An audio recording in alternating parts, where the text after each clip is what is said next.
大家好吧。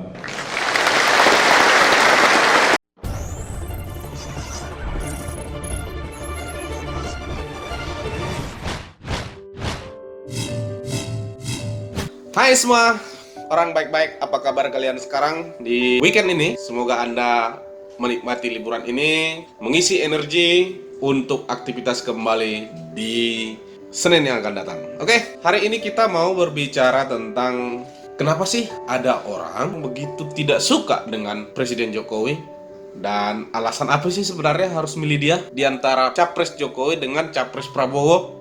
Penting banget nggak harus pilih Jokowi? Saya bukan mau berbicara tentang Jokowi sebagaimana yang kita ketahui. Mungkin teman-teman semua sudah tahu Presiden Jokowi itu yang tidak suka itu dari mana-mana aja, golongan-golongan macam mana aja, golongan-golongan seperti apa saja. Mungkin Anda sudah tahu semua ya. Tapi saya mau lihat begini, menurut pandangan saya ingin berbagi kepada teman-teman semua penonton di sini dan subscriber Satrio Bushido Library yang saya sebut sebagai orang baik-baik. Ya, semoga semuanya memang benar-benar orang baik-baik yang menonton film. Amin, amin. Oke, kemarin saya ketemu dengan teman saya. Teman saya ini teman saya lama waktu kuliah dulu. Kami bercerita ya soal respon-respon masyarakat di daerah atau bagaimana respon masyarakat soal Presiden Jokowi. Dan ternyata pada percakapan itu ada informasi, apakah ini memang sudah benar atau tidak, tapi ya menurut saya sih, pengalaman saya di beberapa tempat ada seperti itu. Jadi cerita-cerita di bawah itu sosok Jokowi ini sangat jelek mereka anggap. Ya, yang paling pertama dibilang anti agama tertentu, kemudian dibilang hanya pencitraan selama 4 tahun, kemudian bahkan ada yang bilang penjual aset negara, katanya udah banyak pulau yang dijual, bahkan ada yang bilang Monas sudah dijual. Jadi ini isu-isu seperti ini sebenarnya tujuannya apa? Kalau saya sih sederhana aja, ada orang yang merasa dirinya paling beriman kepada Tuhannya, yang paling taat kepada agamanya, dan dia melakukan itu bukan karena kesadaran imannya kalau menurut saya, tetapi karena memang dipengaruhi oleh politik kekuasaan. Saya nggak perlu sebut namanya siapa, karena banyak media untuk kita untuk melihat benar atau enggak ada orang-orang seperti itu, dan apa motif-motif mereka melakukan hal seperti itu. Ya mungkin Anda bisa share banyak informasi yang bisa kita terima soal itu ya. Nah, kemudian yang berikutnya saya mau sampaikan kenapa mesti Jokowi. Bukan hanya persoalan ada ketakutan kelompok ini akan berkuasa, akan kelompok itu berkuasa. Bukan hanya soal itu, tetapi persoalan yang paling utama, Jokowi itu memang secara natural menunjukkan dirinya itu sesungguhnya gitu loh. Paham nggak maksudnya? Dia nggak menutupi hal apapun gitu dalam hidupnya ya. Yang paling pertama, dia egaliter, tidak mencitrakan dirinya presiden yang memang harus dihormati di mana-mana. Dia biasa aja berkunjung ke daerah. Ya aktivitasnya nggak melihat seseorang yang elitis. Anda boleh lihat kan peliharaannya kodok, ya kan? Kemudian kambing atau domba. Kemudian ya hal-hal semacam itu. Hobinya naik motor, ya kan? Jadi itu tidak menunjukkan atau tidak memperlihatkan dirinya dalam konteks kekuasaan, tetapi memperlihatkan dirinya dalam konteks ya masyarakat pada umumnya gitu loh. Nah itu satu. Terus yang berikutnya, menurut saya Jokowi itu humanis. Kenapa saya bilang humanis? Dia peduli dengan hal-hal yang kadang-kadang dilupakan oleh orang, dilupakan oleh kita-kita semua. Misalkan ya, dia kalau sama anak-anak itu kelihatannya nyaman aja anak-anak sama dia. Mulai dari yang berkebutuhan khusus, yang dalam perawatan di rumah sakit, ya orang-orang tua. Dia tidak membangun jarak. Nah, termasuk setiap orang selalu pengen berfoto dengan dia. Itu kan menunjukkan semacam ya ada keberanian, karena kita merasa dia nggak bakalan marah, dikejar-kejar pengen minta ketemu gitu. Kita bisa lihat setiap berkunjung ke daerah, rakyat selalu minta berfoto, mau kalangan tua, muda, laki-laki, perempuan, nenek-nenek, selalu pengen minta ketemu, pengen minta berfoto gitu, minta foto gitu, pengen minta selfie sama Jokowi. Ini kan secara psikologis ini kan memperlihatkan seseorang itu punya keberanian pengen bertemu seseorang karena dia merasa itu nggak akan marah gitu. Paham nggak kira-kira? Sama misalkan kalau kita punya teman ya, kita punya keberanian bercanda atau minta sini foto-foto dulu, karena kita kan merasa dia itu pasti nggak marah. Tapi kalau kita lihat dia memang kesannya itu kaku, terus kemudian agak sedikit ya mencitrakan dirinya harus dihormati, kita kan juga nggak seberani atau nggak sesemangat untuk orang yang kita anggap tidak akan pernah marah kan. Itu secara psikologis menandakan ada rasa cinta yang menurut saya itu muncul ketika bertemu. Ya mungkin Anda semua di sini mau benci, suka atau enggak, kalau ketemu Jokowi, kalau diminta foto pasti mau.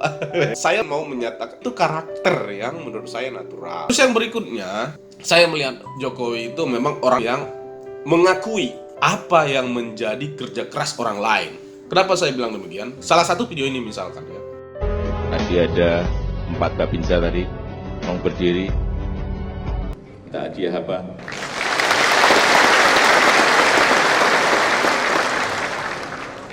Minta hadiah apa? Belum tentu saya beri, tapi minta hadiah apa?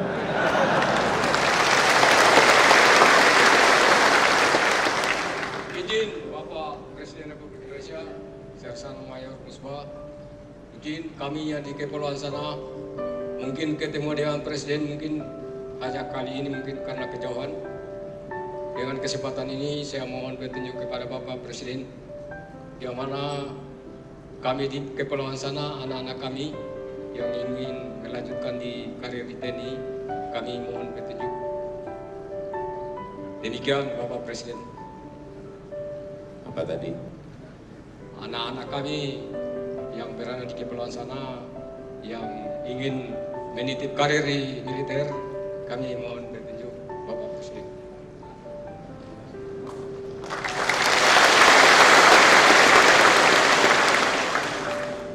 Ini yang saya senang.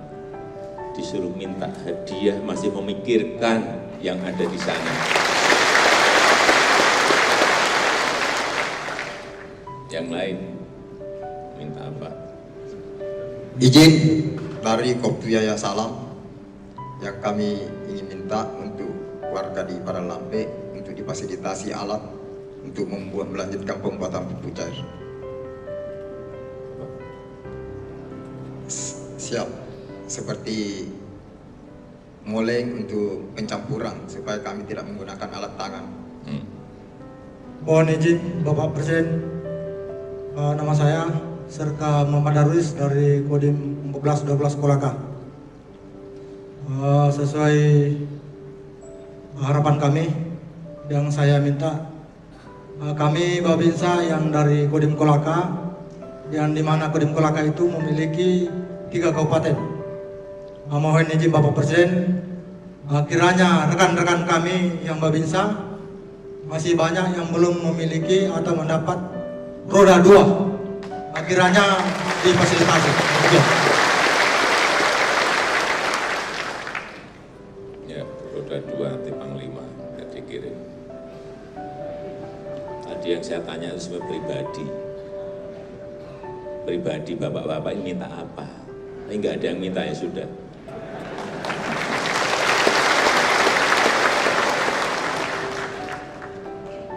Ada yang minta, ya udah. Ditawari presiden, diberi kesempatan, nggak diambil, ya sudah.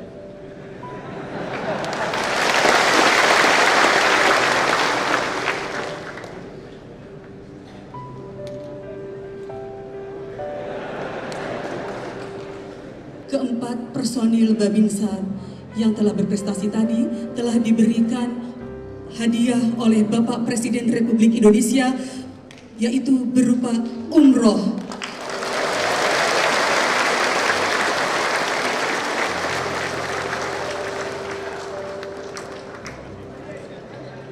Dalam video ini, yang bisa saya tangkap ketika dia mengapresiasi prestasi 4 Babinsa ini dalam semua kerja-kerja dia di daerah, itu menurut saya itu luar biasa.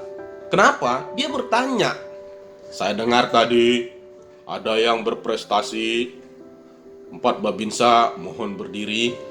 Asik. Udah kayak Jokowi belum ya.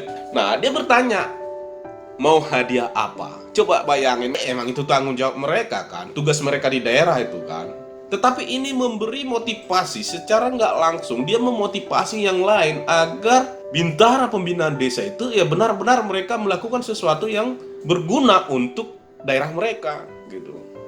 Jadi bukan hanya persoalan dia menanyakan hadiah apa, tetapi cara dia memotivasi yang lain, karena di situ ada banyak babinsa yang mendengar gitu. Dan dia mengapresiasi, saya senang saat ditanya maunya hadiah apa, kalian masih memikirkan orang yang jauh di sana. Itu artinya dia mengambil sisi-sisi yang memang benar-benar mendorong setiap orang itu agar selalu memikirkan sekitarnya.